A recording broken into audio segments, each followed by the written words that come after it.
శ్రీ గురుభ్యో నమః. శంఖం అనేది అందరం చూసే ఉంటాం, దాని గురించి వినే ఉంటాం. ఈ శంఖం ఎందుకు అంత ప్రత్యేకం? ఇది ఊదితే ఇంట్లో ఏం జరుగుతుందో తెలుసా అనే విషయాల గురించి మనం ఇప్పుడు తెలుసుకుందాం. మన చిన్నప్పుడు మీకు గుర్తుందో లేదో, ఉదయం పూజలో, దేవాలయాల్లో, శుభకార్యాల్లో కొన్ని చోట్ల ఒక ప్రత్యేక శబ్దం వినిపించేది, శంఖానాదం. కానీ మనలో చాలామంది అది సాంప్రదాయమని అనుకుని వదిలేస్తాం. కానీ అసలు నిజం ఏంటంటే,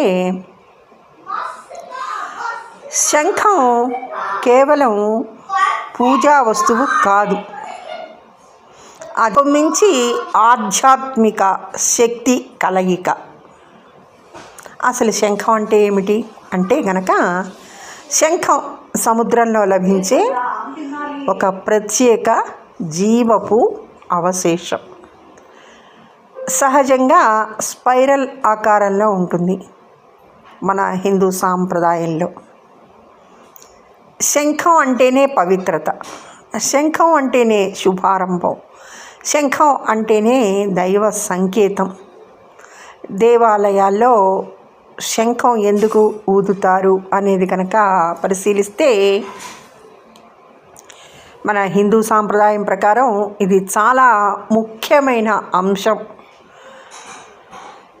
అసలు నిజంగా శంఖం ఊదినప్పుడు ఒక నిర్దిష్ట ఫ్రీక్వెన్సీ సౌండ్ ఉత్పన్నమవుతుంది. ఆ శబ్ద తరంగాలు, శాస్త్రపరంగా ఈ తరంగాలు మన చుట్టూ ఉన్న నెగిటివ్ వైబ్రేషన్స్ని తగ్గిస్తాయని చెప్తారు.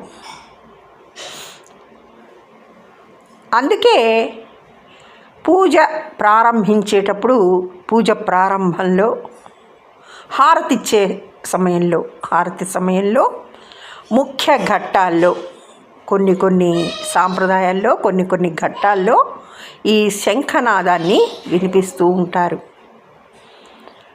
కొంతమందికి ఇది ఆచారంగా కూడా ఉంటుంది. ఈ శంఖనాదం మన మెదడు శాస్త్రం చెప్తుంది.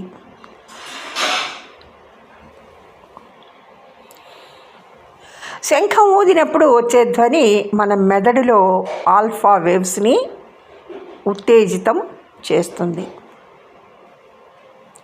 ఇలా ఉత్తేజం చేయడం వల్ల మానసిక ఒత్తిడి తగ్గుతుంది, దృష్టి పెరుగుతుంది. అందుకే పూజా సమయంలో మనకు శాంతి అనిపిస్తుంది ఈ శంఖనాదం వల్ల.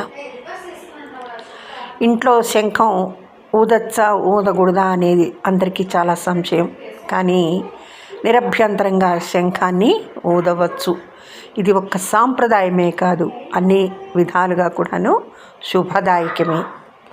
ఇంట్లో శంఖం ఉంచితే ఏం జరుగుతుందనే విషయాన్ని గురించి మన పెద్దవాళ్ళు ఏం చెప్పారంటే, ఇంట్లో శంఖం ఉంటే లక్ష్మీదేవి కృప ఉంటుంది. శంఖం అంటే లక్ష్మీ దేవి శుభశక్తి, శంఖం స్వచ్ఛత, శంఖం సాత్వికత. అందుకే పూజ గదిలో దేవుని దగ్గర శంఖం ఉంచుతారు. మరి మన పురాణాల్లో కనుక పరిశీలిస్తే శంఖం ప్రాధాన్యత, హిందూ పురాణ, కృష్ణుడు ఊదే పాంచజన్యం శంఖం, యుద్ధంలో శంఖనాదం అన్నీ ఒకే సంకేతం చెప్తాయి. ధర్మం ఎక్కడైతే ఉందో అక్కడే శంఖనాదం ఉంటుంది. శంఖం ఊదేటప్పుడు పాటించాల్సిన నియమాలు, ఇది చాలామందికి తెలియదు. శుభ్రంగా ఉండాలి, పూజకు ముందు చేతులు కడగాలి, సరైన సమయాల్లో మాత్రమే ఊదాలి. ఆటగా పాటగా నిర్లక్ష్యంగా మాత్రం శంఖాన్ని వినియోగించకూడదు, ఊదకూడదు. ఎందుకంటే శంఖం ఆటబొమ్మ కాదు, అది ఒక పవిత్ర వస్తువు, అన్ని విధాల శుభదాయకమైనది. అదండి శంఖం విషయాలు. ధన్యవాదములు. సర్వేజన సుఖినో భవంతు.